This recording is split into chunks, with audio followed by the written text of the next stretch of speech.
म्हणजेच ती ज्ञानेश्वरी अवघ्या जगाला समजण्यासाठी ज्ञानोबांनी मराठी सुरू केली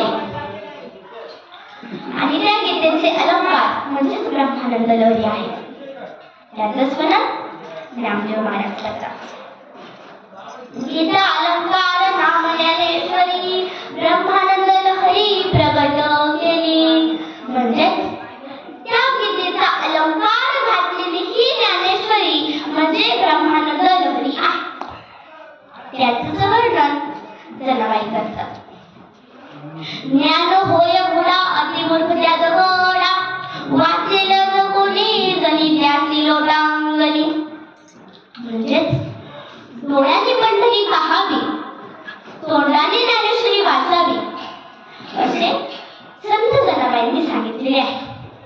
कारण ज्याला ज्ञान नसेल, जो मंद असेल, जर त्यांनी ज्ञानेश्वरी वाचली तर त्याला सुद्धा ज्ञान प्राप्त होते. म्हणून ज्ञानेश्वरी वाचाल तरच वाचाल. अंतःकरणापासून परमार्थ केला पाहिजे. ज्ञानेश्वरी ही अंतःकरणापासून वाचली पाहिजे. जर अंतःकरणापासून परमार्थच नसेल तर देव तुमची चिंता कशी करेल? जर तुम्ही देवाचे चिंतन केलं तर देव तुमची चिंता करतो. म्हणून आवडीने परमार्थ केला पाहिजे, अंतःकरणापासून परमार्थ केला पाहिजे. आवडीने भावे हरिनाम घेसी तुझी चिंता त्यासी सर्व काही. किंवा गुण गाईल आवडी. आवडीने परमार्थ केला पाहिजे. बरोबर ना? आवडीने परमार्थ केला पाहिजे तरच देव तुमची चिंता करतो. कोण होते जोगुमराय? जेव्हा आषाढी वारी निघाली आणि जोगुमरायांच्या बायकोचे दिवस भरत आले होते. जोगुमरायांच्या बायको म्हणजेच सोयराबाई, त्यांचे दिवस भरत आले होते आणि जोगोबांना काय करण्याचे सुचेना. म्हणून ते बाहेर निघाले आणि आपल्या बहिणीला बोलवण्यासाठी निघाले. तेव्हा त्यांना दिंडी आडवी पडली आणि तेही त्या दिंडीत सामील झाले. तिथे भजन चालू होते. ते भजन ऐकताच जोगोबराय त्या भजनात तल्लीन होऊन गेले. ते भजन कोणते तर ऐका, माझ्यासोबत म्हणा.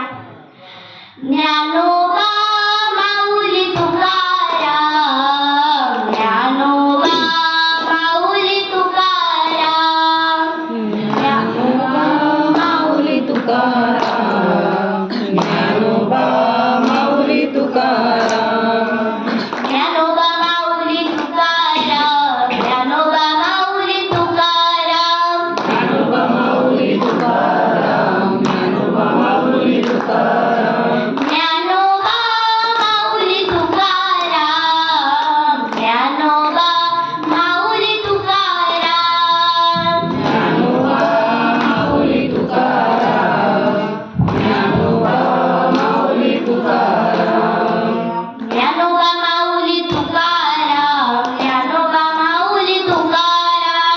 ज्ञानोबा माऊली तुकाराम, ज्ञानोबा माऊली तुकाराम. हे भजन त्यांच्या कानावर पडले आणि तेही त्या दिंडीत सामील झाले. परंतु इकडे सोयराबाईंना वेदना होऊ लागल्या आणि भगवान परमात्मा याला चिंता होऊ लागली. कारण जोगुमरायांची भक्तीच तेवढी होती आणि स्वतः भगवान परमात्म्याने बाईचे रूप धारण केले, म्हणजेच जोगुमरायांच्या बहिणीचे. आणि ते सोयराबाईंच्या दार वाजू लागले. जोगुमाची बहीण झाल सारंग जरा, बहीण उघडा दार हाक मारी. म्हणजेच किती देवाचं चिंतन केलं असेल बरं त्या जोगुमरायांनी. अजून एक छोटीशी कथा आहे, ती मला तुमच्या पुढे बोलावीशी वाटते. एक सजन नावाचा कसाई होता. तो देवाचं चिंतन करायचा, परंतु ते चिंतन अंतःकरणापासून करायचा, आवडीने करायचा.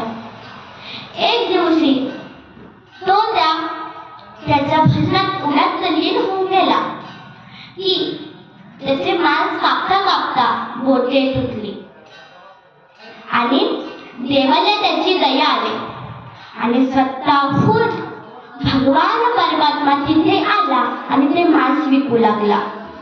काय काय कामे केली हो देवानं, परंतु त्यांचा भाव तेवढा होता. देवाला भाव पाहिजे, देवाला भाव पाहिजे, देवाला अंतःकरणापासून आपला परमार्थ पाहिजे, देवाला आवडीने परमार्थ पाहिजे. म्हणून आपल्याला कुठेही जायची गरज नाही. मथुरा, वृंदावन व इतर देवस्थानालाही जायची गरज नाही. कारण जर आपण देवाचं अंतःकरणापासून चिंतन केलं तर देव आपल्याकडे स्वतःहून येतो. न लगती सायास जावे वनांतरा, सुखे येतो घरा नारायण. एका जागेवर बसून परमार्थ करा, पण करा अंतःकरणापासून करा. ठाईचे बेसुने करा एक चित्त, आवडी आनंद आळवावा. कोण होते वाल्यकोळी, आयुष्यभर लुटमार केली. कशासाठी? तर आपलं घर चालवण्यासाठी. परंतु पुढे त्या घरातल्या लोकांनीच त्याला साथ दिली नाही आणि मग तो एका जागेवर बसून अखंड देवाचं चिंतन करीत राहिला आणि त्या वाल्यकोळ्याचं वाल्मिकी ऋषी झाला. कोण होते पुंडलिक? कोण होतं? आपली आई बापाची सेवा केली आणि देव त्याच्याकडे स्वतःहून आला. तो भक्त पुंडलिक होता पापी आणि दृष्ट, आई बापाची केली सेवा, सारे पाप झाले नष्ट. भक्ती पाहून भक्ताला आला भेटाया श्री हरी, भक्ती पाहून भक्ताला आला भेटाया श्री हरी. म्हणजे देव त्याच्याकडे स्वतःहून आला. कशामुळं? तर त्याच्याकडे एवढं भाव होतं. त्यांनी अंतःकरणापासून आपल्या माय बापाची सेवा केली होती. भावविना भक्ती, भक्तीविना मुक्ती, बळविना शक्ती बोलू नये. कोण होती शबरी? एका भिल्ल समाजातील मुलगी. जेव्हा शबरीचे लग्न ठरले आणि तिथे 12 बोकड्यांची दावण बांधण्यात आली, तेव्हा तिने आपल्या बाबांना प्रश्न केला की बाबा, इथे बोकडे का बांधले आहेत बरं? तेव्हा तिचे बाबा म्हणाले की बाळा, तुझे लग्न आहे ना, मग त्या लग्नात 12 बोकड्यांची दावत नको घालायला. तेव्हा तिच्या मनात आलं की जर माझ्यामुळे 12 बोकड्यांचा जीव जात असेल तर मी हे लग्नच कशाला करू. पण आधी एका खोल जंगलामध्ये राहू लागली. त्या जंगलामध्ये मातंग ऋषींचा आश्रम होता. ती एका बोरीच्या झाडावर राहू लागली व त्या बोरीचे बोर खाऊन ती तिचे दिवस काढत राहिली. आणि दररोज ती सकाळी उठायची, त्या आश्रमापुढे झाडलोट करायची, पाण्याची तिथे रांगोळी काढायची. असं ती करत राहिली. असं करता करता 12 वर्ष निघून गेले. तेव्हा मातंग ऋषींच्या मनात शंका आली, कोण असेल बरं जे माझी दररोज सेवा करतोय? कोण असेल? म्हणून त्या दिवशी मातंग ऋषी झोपले नाही व कोण असेल त्याची वाट बघत राहिले.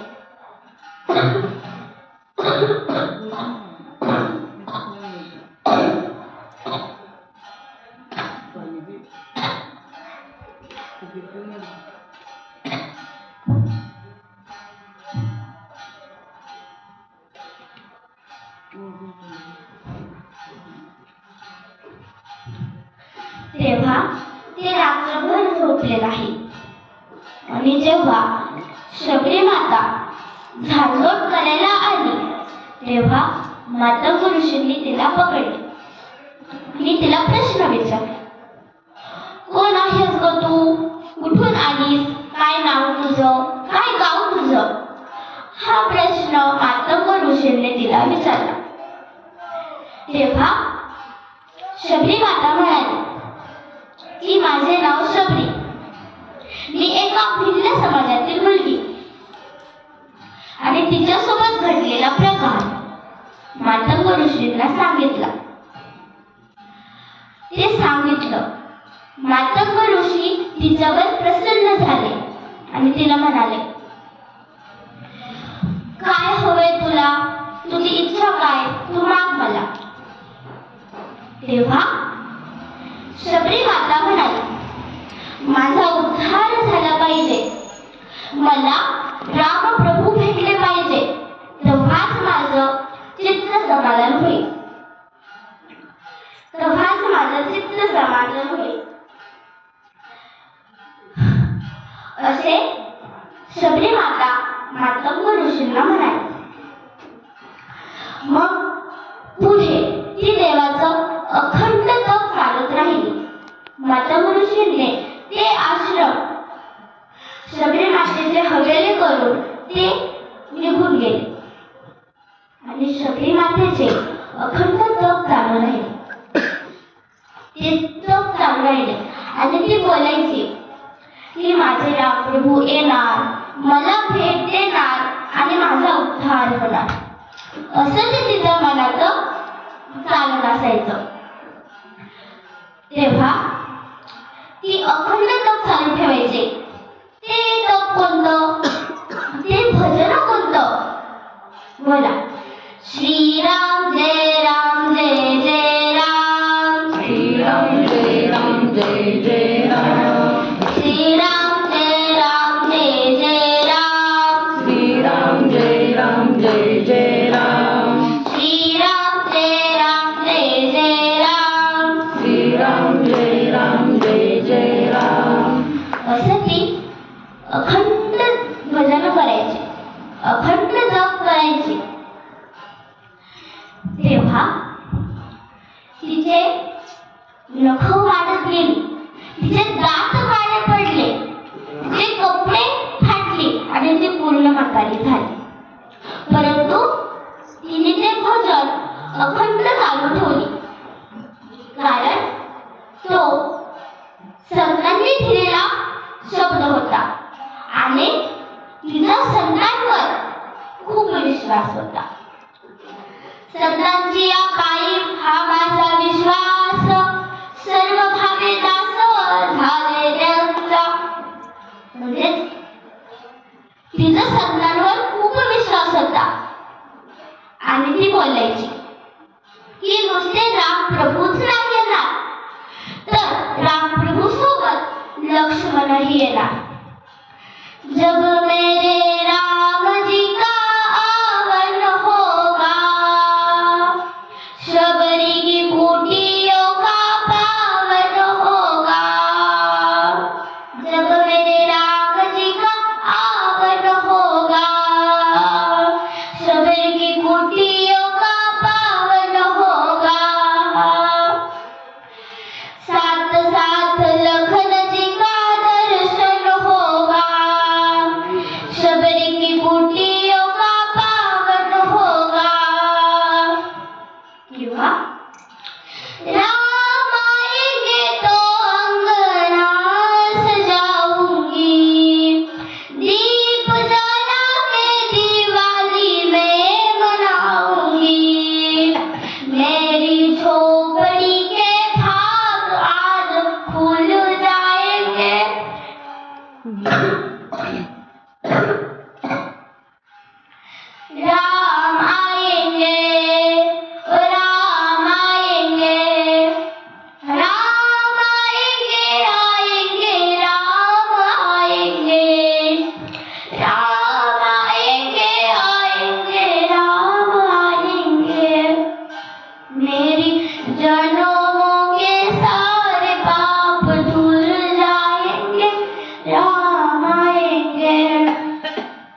म्हणजे संतांनी घेतलेला शब्द खरा ठरला. आणि एक दिवशी स्वतः रामप्रभू आणि लक्ष्मण आले आणि शबरी मातेला आवाज दिला, माते आम्ही आलोय, असा आवाज दिला.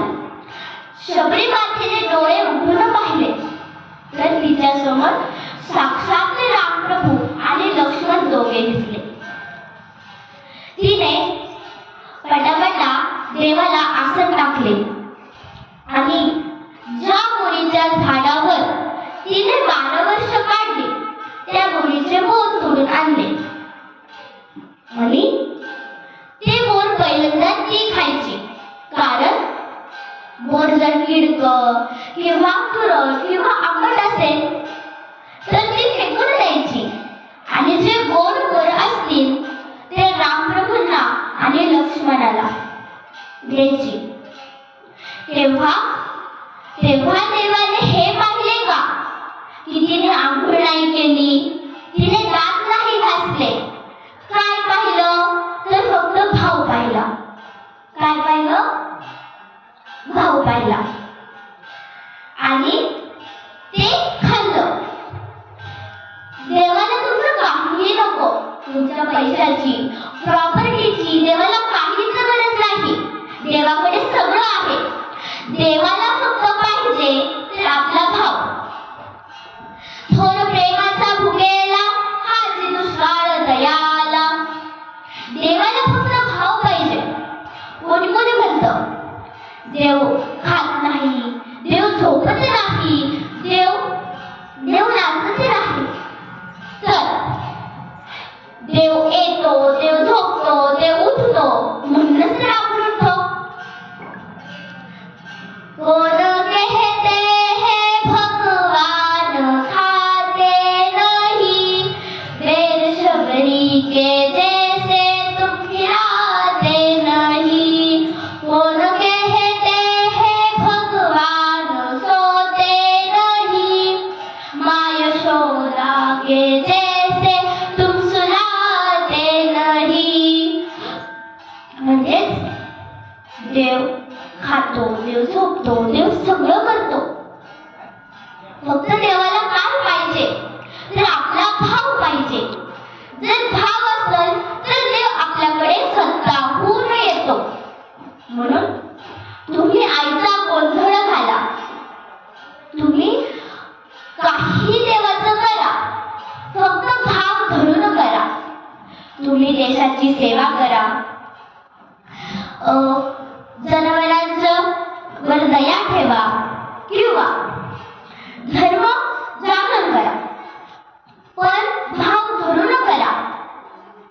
आपल्या हिंदू धर्मामध्ये घरातली माय जितकी महत्वाची आहे ना तितकीच मोठ्यामध्ये गाय पण असते. भगवान श्रीकृष्णाने सांगितलेले आहे, जर निस्वार्थ गायीची सेवा केली ना तर माझी प्राप्ती होते, असे भगवान श्रीकृष्णाने स्वतः सांगितलेले आहे.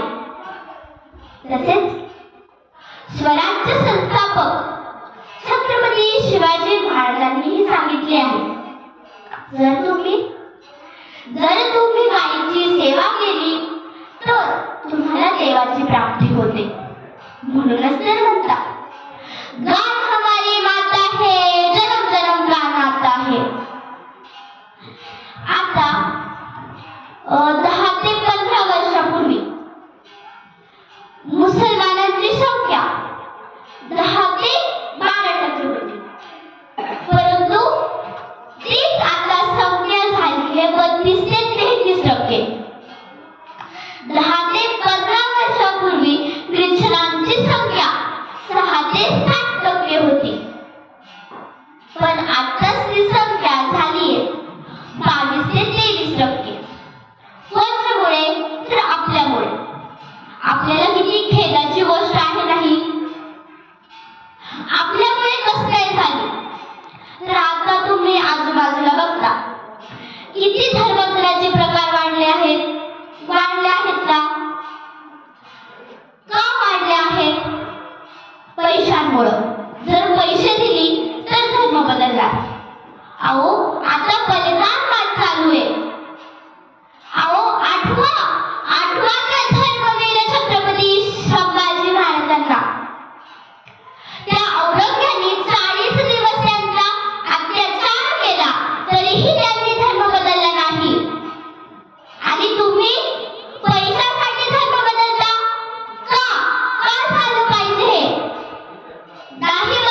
आपल्या हिंदू धर्मामध्ये जर हिंदू धर्मच नाही राहिला तर कीर्तन प्रवचन पुढच्या पिढीत ऐकायला येणार आहे का?